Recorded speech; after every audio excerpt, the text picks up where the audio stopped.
श्री विनय जी की बातों में एक विचित्र ही सद्भाव की सुगंध आ रही थी। निश्चित तौर पर यह परिवर्तन श्री विजय जी की उन पर सकारात्मक बातों का परिणाम था। जैसा कि श्री विजय जी कुछ दिन पूर्व से ही वहां पहुंच गए थे। हाथ मुख धोने के वास्ते मुझे जल देकर श्री विनय जी पुनः मकान के अंदर चले गए और कुछ देर बाद पुनः बाहर आए। इस प्रकार तरया लक्ष्मीराम या मझार तरया श्री आनंद मोहन जी के द्वार पर प्रथमतः पहुंच गया और वहां श्री विनय जी एवं श्री विजय जी द्वारा सदानंद का परिचय दिव्यत्व के रूप में दिया गया और इसी कारण वार्ता, जानकारी एवं परीक्षण हेतु मुझे अर्थात सदानंद को अंदर बुलाया गया। सद्भावी सत्यान्वेषियों तरया लक्ष्मीराम या मझार तरया में श्री आनंद मोहन जी श्रीवास्तवा के घर पर अभी बैठे आधा घंटा ही हुआ था कि तभी श्री विनय जी के साथ एक दो लड़के और आ गए और बोले, महाराज जी चलिए, आपको वो लोग बुला रहे हैं। बुला रहे हैं? लेकिन कहां? महाराज जी बस यहीं आंगन में। आंगन में? लेकिन आंगन में क्यों? यहां क्यों नहीं? महाराज जी वे लोग बाहर नहीं निकलते।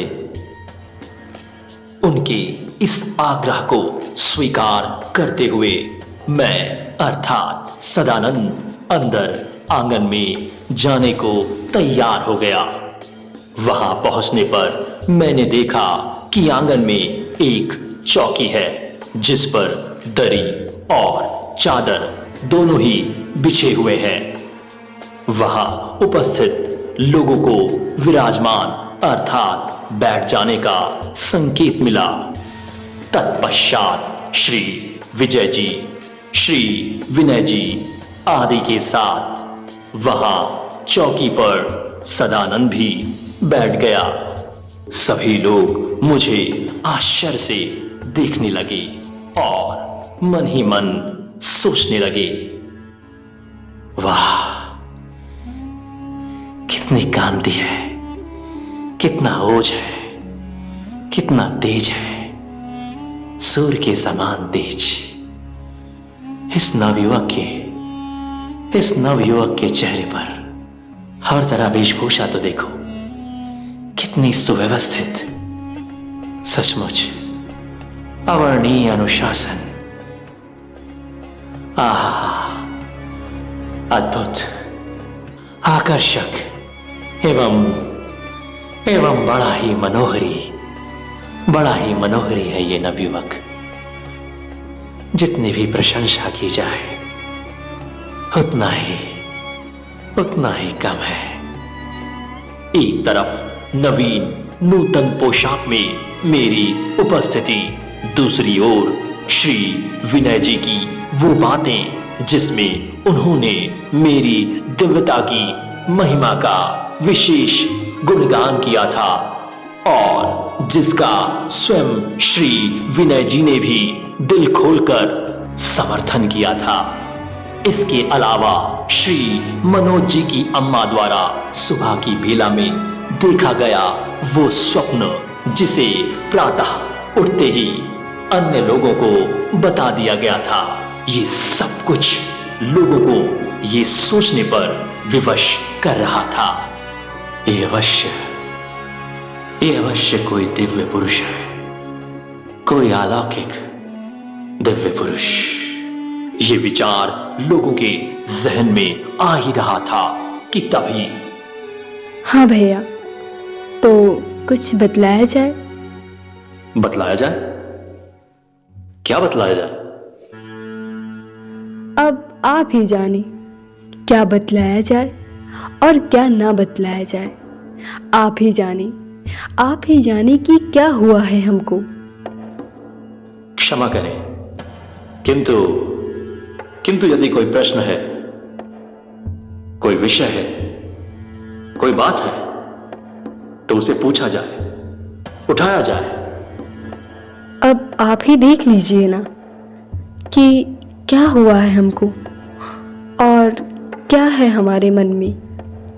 सब आप ही देख लीजिए। मुझे ऐसा प्रतीत हो रहा है कि आप लोगों ने मुझे कुछ और ही समझ लिया है। किंतु आपकी जानकारी के लिए यह बताना अति आवश्यक है कि ना तो यह सदानंद कोई ओझा गुनिया है और ना ही कोई ज्योतिष। ना तो यह डॉक्टर है, ना ही कोई सिद्धि वाला तांत्रिक। अतः आप सभी को इतना अवश्य ध्यान रखना चाहिए कि ना तो इसे आप लोगों से कुछ चाहिए और ना ही इसके पास आप लोगों को देने के लिए कुछ है। अर्थात आप लोगों का आपके पास और सदानंद का सदानंद के पास।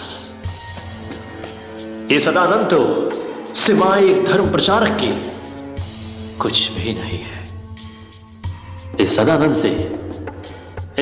से यदि किसी विषय में कोई जानकारी प्राप्त की जा सकती है तो वो सिर्फ धर्म के विषय में और अन्य कुछ भी नहीं।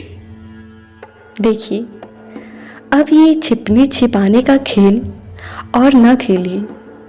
हम लोगों को अच्छी तरह मालूम है कि आप कौन हैं। अब बता भी दीजिए कि क्या हुआ है हमको। मैं आप लोगों से बार बार कह रहा हूं कि मैं भगवान और धर्म को बखूबी जानता हूं, किंतु इन दोनों विषयों को छोड़कर मैं कुछ भी नहीं जानता।